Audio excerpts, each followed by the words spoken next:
প্রিয় দেশবাসী, পবিত্র রমাদান মাসে রোজাদারগণ বিশেষ করে ইফতার, তারাবি, সেহরি এই সময়গুলোতে নিরবিচ্ছিন্নভাবে গ্যাস, পানি ও বিদ্যুৎ সরবরাহ পেতে চান।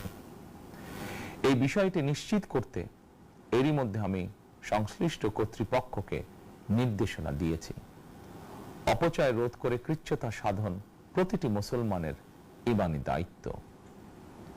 অফিস আদালতে বিনা প্রয়োজনে কিংবা প্রয়োজনের অতিরিক্ত গ্যাস, বিদ্যুৎ, পানি খরচের ব্যাপারে সচেতনতা অবলম্বন করাও ইবাদতেরই অংশ বলেই আমি মনে করি। দেশের সকল সরকারি, বেসরকারি কর্মকর্তা, কর্মচারী এবং জনসাধারণের প্রতি কৃচ্ছতা সাধনের আহ্বান জানানোর আগে আমি সরকারের মন্ত্রী এবং বিএনপি সংসদ সদস্যদেরকে দিয়েই একটি দৃষ্টান্ত স্থাপন করতে চেয়েছি।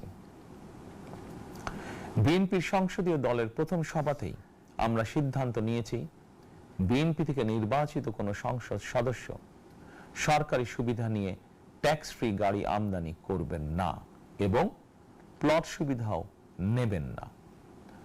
আমি আপনাদের সামনে বলেছিলাম, রাষ্ট্র পরিচালনার সুযোগ পেলে বিএনপি সরকার মহানবীর ন্যায়পরায়ণতার আদর্শ অনুসরণ করবে।